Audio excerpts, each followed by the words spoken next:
Welcome to south Indian cooking. இன்றைக்கி நம்ம சேனலில் விநாயகர் சதுர்த்தி ஸ்பெஷல் இனிப்பு பிடி கொழுக்கட்டை எப்படி செய்யறதுன்னு பார்க்க போகிறோம். இந்த கொழுக்கட்டை நான் சொல்கிற மெத்தடில் செஞ்சு பாருங்கள். ரொம்ப நேரம் ஆனாலும் சாஃப்டாகவும் பூ மாதிரி இருக்கும். இதை பிகினர்ஸ் கூட ஈஸியாக செஞ்சிடலாம்.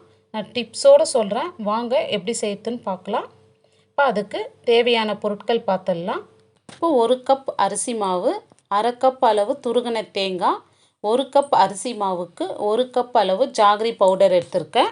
இப்போ அதுக்கு 5 ஸ்பூன் பாசிப்பருப்பு, கொஞ்சமாக தேங்காய் பல்லாக கட் பண்ணி வச்சுருக்கேன். இது நம்ம கொழுக்கட்டையோடு சேர்த்து சாப்பிட சொல்ல ரொம்ப டேஸ்ட்டாக இருக்கும். இதை மிஸ் பண்ணாத சேர்த்துங்க. இந்த மாதிரி பல்லாக கட் பண்ணிவிட்டு இப்போ தேவையான அளவு ஏலக்காய் தூள். இப்போ ஃபஸ்ட்டு மாவு வறுத்து எடுத்துடலாம். இது நான் கடையில் வாங்கின கொழுக்கட்டை மாவு தாங்க. நான் டிப்ஸுன்னு சொன்னது கடையில் வாங்கின கொழுக்கட்டை மாவு நீங்கள் அப்படியே சேர்த்து செய்வீங்க. எந்த மாவாக இருந்தாலும் ஒரு 2 மினிட்ஸ் வறுத்து எடுத்து செய்யுங்க. நம்மளுக்கு பூ மாதிரி இருக்கும் கொழுக்கட்டை. இந்த மாவை 2 நிமிஷத்துக்கு வறுத்து எடுத்துக்கலாம். ரொம்ப நேரம் வறுக்கணுன்ற அவசியம் இல்லை. இப்போ பாருங்கள், வறுத்தாச்சு. பவுலில் சேர்த்துடலாம். எந்த மாவாக இருந்தாலும் இந்த மாதிரி வறுத்து செய்ய சொல்ல கொழுக்கட்டை ரொம்ப சாஃப்டாக இருக்கும். இப்போ ஒரு பேன் வச்சு பாசிப்பருப்பை நம்ம வறுத்து எடுத்துக்கலாம்.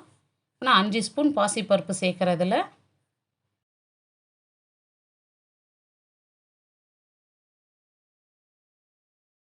இது சேர்த்துட்டு மிதமான சூட்லேயே இதை வறுத்து எடுத்துங்க. கருகிடக்கூடாது, ஆனால் கலர் சேஞ்ச் ஆகணும். இப்போ அந்த அளவுக்கு வறுத்துங்க.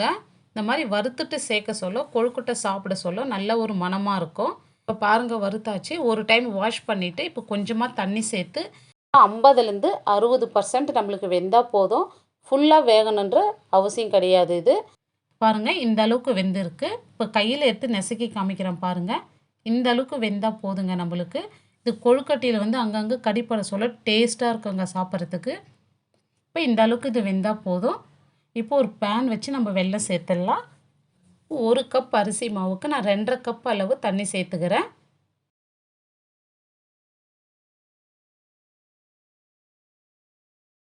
இப்போ வெல்லம் நம்மளுக்கு கரைஞ்சால் மட்டும் போதும். பாகு பதெல்லாம் எதுவும் தேவையில்லை. பாருங்கள், நான் ஜாகரி பவுடர் சேர்க்குறேன். இது சுத்தமாக இருக்கும். எந்த தூசும் கல்லுலாம் எதுவுமே இருக்காது. அதனால் நான் அப்படியே சேர்த்துக்கிறேன் எல்லா பொருளும். சப்போஸ் நீங்கள் வெல்லம் சேர்த்து செய்ய தந்தால் இதை வடி போட்டு எடுத்துங்க. பாருங்கள், எனக்கு சுத்தமாக இருக்குது. இப்போ ஒரு கொதி வருது பாருங்கள். இப்போ நம்ம 1 கப் மாவு எடுத்துருக்கோம். அந்த மாவுக்கு தேவையான அளவு உப்பு சேர்த்துக்கலாம். அதில் ஸ்பூன் நெய் சேர்த்துக்கலாம். ஒரு 1/2 ஸ்பூன் ஏலக்காய் தூள். இப்போ தேங்காய் நம்ம பல்லாக நறுக்கி வச்சோம். இதை இதோடு சேர்த்துக்கலாம். இந்த மாதிரி சேர்த்து செய்ய சொல்ல நம்ம கொழுக்கட்டை சாப்பிட சொல்ல அங்கங்கே வாயில் கடிப்படும். சாப்பிட்றதுக்கு ரொம்ப டேஸ்ட்டாக இருக்கும். இப்போ துருகின தேங்காவை இதோடு சேர்த்துடலாம்.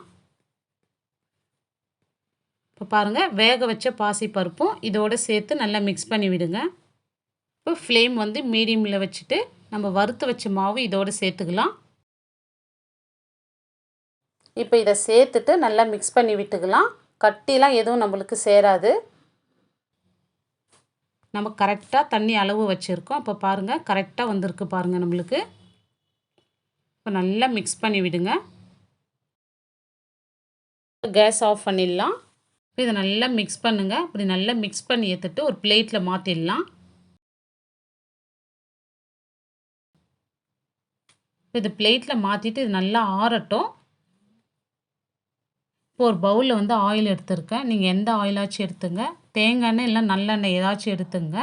இந்த மாதிரி கையில் அப்ளை பண்ணிக்கின்னு பாருங்கள், கொஞ்சமாக மாவு எடுத்து இப்போ நல்லா அப்படி பிரித்து எடுத்துங்க. பிடி கொழுக்கட்டை 2 டைம் பண்ணால் போதும். கொழுக்கட்டை நம்மளுக்கு ஷேப் சூப்பராக வருங்க.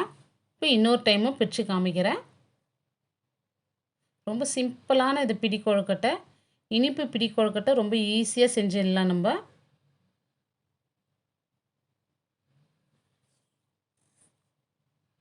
இப்போ இதே மாவில் நம்ம உருண்டையாகவும் பிடிச்சு எடுத்துக்கலாம்.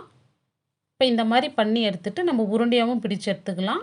பாருங்கள், இந்த மாதிரி உருண்டையாகவும் பிடிச்சிருக்கேன். இப்போ ஒரு இட்லி பாத்திரம் வச்சுருக்கேன். தண்ணி சூடே இருந்தோம். ஃபஸ்ட்டு நம்ம பிடி கொழுக்கட்டை வேக வச்சு எடுத்துக்கலாம். இது ஒரு 10லேருந்து 12 நிமிஷம் வெந்தால் போதும் நம்மளுக்கு. பாருங்கள், இப்போ நம்மளுக்கு நல்லா வெந்து வந்துச்சு. இப்போ இதை எடுத்துடலாம்.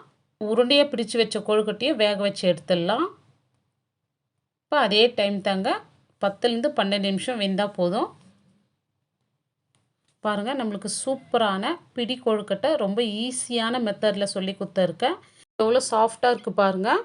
புட சொல்லவே தெரியும் உங்களுக்கு, பூ மாதிரி இருக்குது பாருங்கள்.